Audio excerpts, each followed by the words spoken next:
Hi you guys, I'm here with a movies tag. Not only am I an avid book lover, but I'm also a movie lover as well. I grew up in a family where we spent our family time watching movies like on the weekends, or in the summer we'd go out to big movie outdoors. It's called something, I know it is, and I'm blanking. And it's frustrating. What is that called? Someone down below. Or I'll just remember later. What the? You go to drive-in. The drive-in. That's not it. The drive-in? Drive-in reminds me of like food. Like, oh, go to pick up a drive-through. Drive-in. It's a drive-in? This is interesting. Don't know. This always happens, people. Okay, anyways, I'm just gonna jump right into this. The very first question is, if you need a good cry, which movie do you grab? I chose a very bittersweet movie, P.S. I Love You, because not only, yes, it makes me cry, but it's not completely sad. It has some happy parts to it, which makes me feel a little better after crying. Out of all the movies I personally own, which is your favorite? This was hard in the sense of that I'm a college kid. I just started making my own movie collection, buying my own movies, probably last summer. So I literally think I just counted. I own like 16 movies of my own. So my favorites were very limited to my actual favorites that I don't own. I chose Pretty in Pink. I couldn't just choose one movie, so I also chose Pretty in Pink and 50/50.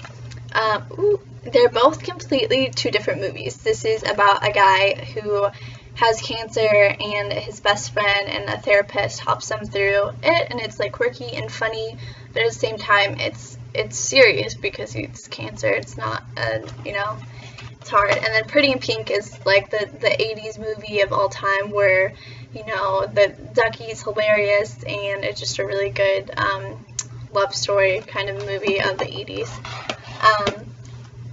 Alright, on the third question, if you could be best friends with one particular character from a movie, who would it be? I don't think many people have seen this movie before, but it's the movie Son-in-Law. I believe it's made in the early 90s.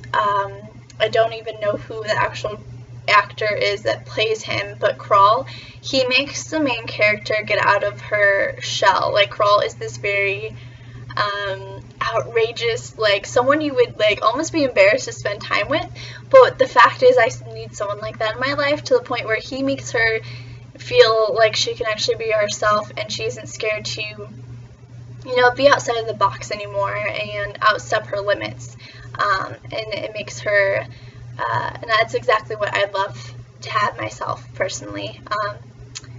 So yes. Numero 4, if you could recommend only 3 movies to someone, what would you recommend? This was hard for me because I watch so many movies, so I have a lot of different favorites in every kind of genre. I tried to choose one from every category possible, but there's only 3, so it's kind of hard.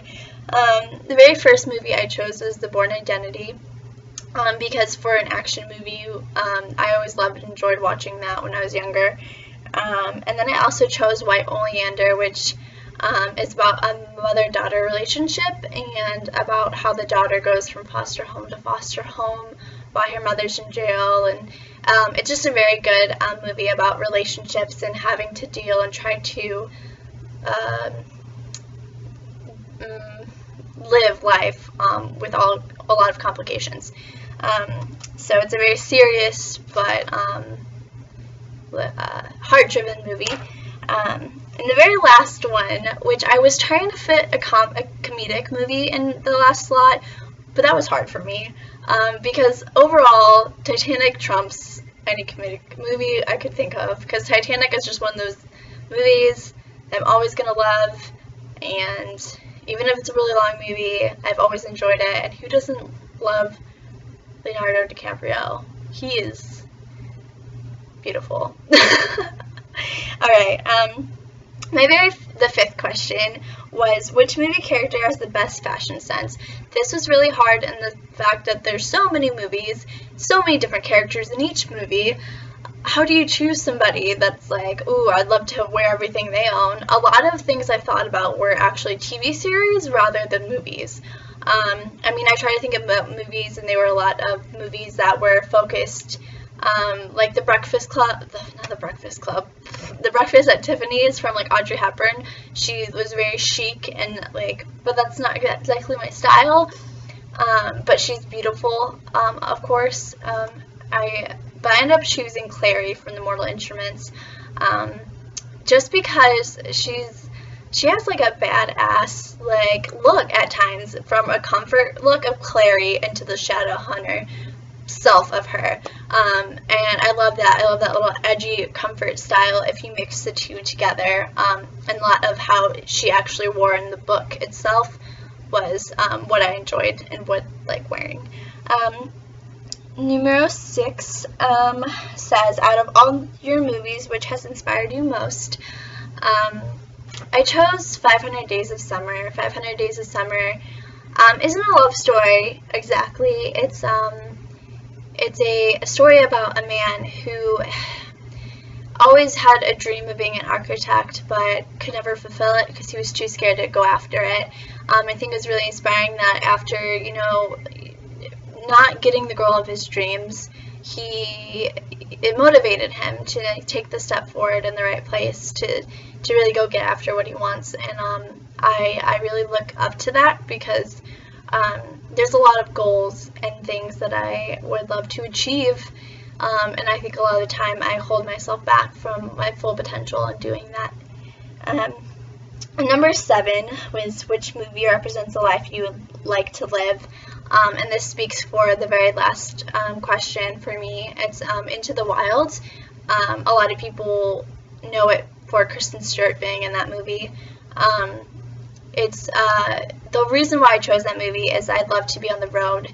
I love to live life without the consequence of needing money, of needing, you know, a career. I mean, I'm in college, of course, so I can get a career, but only because I need one and I want one I'll enjoy. I don't want to be stuck at somewhere that I'm unhappy. But I'd love if I could drop everything and just travel the world to see, you know, the beautiful landscapes that existed prior to man and the things that we have created. And just the people you meet along the way, the experiences and memories create and change you as a person. So that was number 7. Number 8, which movie can you just watch over and over and over again? When I was younger, my older sister, my other older sister, me and her used to always watch Rose Red. I have no idea why. It's a Stephen King scary movie. I don't know. We were little, and for some reason it was a really long movie too, but we liked watching it all the time. Maybe because it was creepy and we're like, ooh, this is so cool, like Ghost, and ooh, I don't have any idea. And there's also my little Aquamarine phase that had JoJo in it, the singer, and Emma Roberts. I think that was like 6th grade. I was totally into Aquamarine, mermaids, say what. And then also The Breakfast Club. Like, me and my mom would always watch Breakfast Club. I'd always ask her to watch it with me prior to it getting really big because of Pitch Perfect. Like, I've watched that since I've ever remembered of childhood. But my now movie that I can watch over and over again, which is funny, I said Pitch Perfect because I've had plenty of times in college where people are, you need something to do and to relax, and we're like, hey, do you want to watch a movie? And for some reason, Pitch Perfect always comes up, and I never have a problem watching it, and it's funny, and I enjoy watching people sing. So, yeah, I mean, there's plenty of other movies I could probably watch over and over again as well. That was just the one that I thought of off the top of my head. Numero 9 is, where do you typically buy your movies? The $5 bin at Walmart. If there was one lead character you would have a relationship with, whom would it be? Of course, there's a lot of classic movies where there's the gentleman, where everyone dressed in like suits and gowns, and I mean, I would have loved to live in that time, but it's unrealistic. And so is my choice. I chose Lloyd from Say Anything, which is also John Cusack's character in the 80s movie. I think it's just the cute little act, like the cute little things he does for her is sweet. I think I would enjoy having somebody to just do little sweet things for me now and then. I've had that in past relationships, and it's a very nice memory to have of somebody, because it's like this person went out of their way to do this for me. It is definitely a cute thing. But overall, that's the movies tag. Thank you for watching, you guys. Comment below, tag yourself. I'd love to hear what your favorite movies are. All my information is down below in the description box. My Instagram, my Twitter, my Tumblr. I will start adding my Goodreads here soon, and all of the tag questions. So you guys have an amazing and a great day. Bye.